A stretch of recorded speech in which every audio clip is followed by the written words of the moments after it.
अस्सलाम वालेकुम नाज़रीन, आप देख रहे हैं गौर व फिक्र। ये हमारी पहचान से रिलेटेड सीरीज चल रही है और इसमें हमारी अगली पहचान क्या है कि हम किस ज़ात, किस कौम, किस कबीले से ताल्लुक़ रखते हैं। वो हमारी एक पहचान का हिस्सा होता है।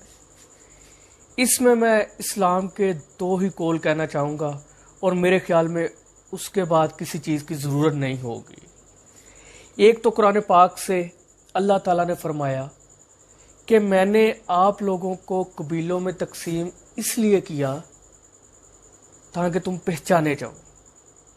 यानी इंसान की सिर्फ पहचान के लिए, उसकी शनाख्त करने के लिए उसको कबीलों में तकसीम किया गया। कहीं ये नहीं कहा गया कि कौन सा कबीला बेहतर है या कौन सा अफजल है। सिर्फ ये कहा गया कि आप पहचाने जाओ, इसलिए आपको ग्रोहों में, कबीलों में तकसीम किया। दूसरी चीज, हिस्टोरिकल खुतबा हज्जतुल विदा, उसमें हुजूर पाक सल्लल्लाहु अलैहि वसल्लम ने कहा, जिसका मफहूम ये है कि किसी अरबी को अजमी पर, किसी गोरे को काले पर, यानी कि जात की बिना पर आपको किसी पर कोई बर्तरी हासिल है ही नहीं। बर्तरी सिर्फ है तो किस चीज पर? तकवा की बिना पर। तो मेरे ख्याल में ये दो जो इतने बड़े अरशादात है ना, इससे ये सारा मसला हल हो जाता है। और बहुत से गैर मुस्लिम इन चीज़ों की वजह से इस्लाम कबूल किया है उन्होंने। यानी कि मैंने एक बार सुना और ये सुनने में आया कि जो मोहम्मद अली है वो उसका इस्लाम कबूल करना सबसे बड़ी वजह उसके पीछे यही थी जो हुजूर पाक सल्लल्लाहु अलैहि वसल्लम को खुतबा हज्जतुल विदा के मौके पर यह कहना कि किसी गोरे को काले पर, किसी अरबी को अजमी पर किसी चीज़ की कोई फोकियत हासिल नहीं।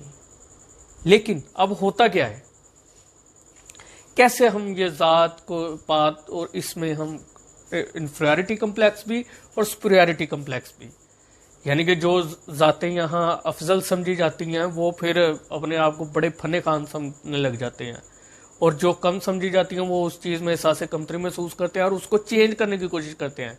होता क्या है, आपने अक्सर देखा है यहाँ हमारे ये चलता है कि कुछ लोग होते हैं कि जो गांव में रह रहे होते हैं। अब वो होते हैं एक ऐसी कास्ट से ताल्लुक़ रखते हैं कि जो एक निचले तबके की कास्ट समझी जाती है। अब मैं किसी भी ज़ात का, किसी भी कास्ट का यहाँ नाम नहीं लेना चाहूँगा, क्योंकि मेरे ख्याल में तो कोई चीज़ जैसे इस्लाम की रूह से वो है ही नहीं कि कोई भी चीज़ अफजल हो या कोई भी चीज़ बदतर हो। फिर होता क्या है कि वो उस गांव में उनकी कास्ट अच्छी नहीं समझी जाती, वो ज़रा निचले तबके के समझे जाते हैं।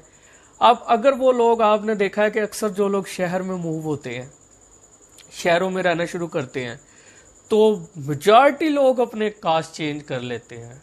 वो लोग जिनकी गांव में वो ज़ात, वो कास्ट अच्छी नहीं समझी जाती। अब ये इंफीरियरिटी कम्प्लेक्स ही है ना, क्योंकि वो अपनी कास्ट जो है उसको निचले तबके की समझता है, तो इसीलिए ये एक सोसाइटी ने माइंड सेट बना दिया है। उसी के लिए वो लड़ने के लिए वो क्या करता है, अपनी कास्ट को चेंज कर देता है और फिर इसी तरह जिंदगी जीता है। लेकिन वो अपनी बेस से नहीं भाग सकता अपनी पहचान से नहीं भाग सकता। एक ना एक दिन उसकी ये चीज़ अयां हो जाती है, सबको पता चल जाती है और फिर शर्मिंदगी का बाइस भी अक्सर बनती है। तो क्यों ना वो पहले ही अपनी कास्ट पर फख्र महसूस करता। लेकिन होता गया है कि ज़ाहिर है सोसाइटी ने एक माइंड सेट बना दिया है, तो इसी वजह से वो इंफीरियरिटी कम्प्लेक्स का शिकार हो जाता है। और इसी तरह जो लोग कास्ट, जितनी भी ज़ातें हैं, जितने भी कबीले हैं जो बड़े अफजल समझे जाते हैं या बड़े उनको सुपीरियर समझा जाता है, वो अपने आप को बहुत अफजल समझते हैं और दूसरों को हकीर समझते हैं। ये सुपीरियरिटी कम्प्लेक्स आ जाता है। तो ये दोनों ही चीज़ें बुरी हैं।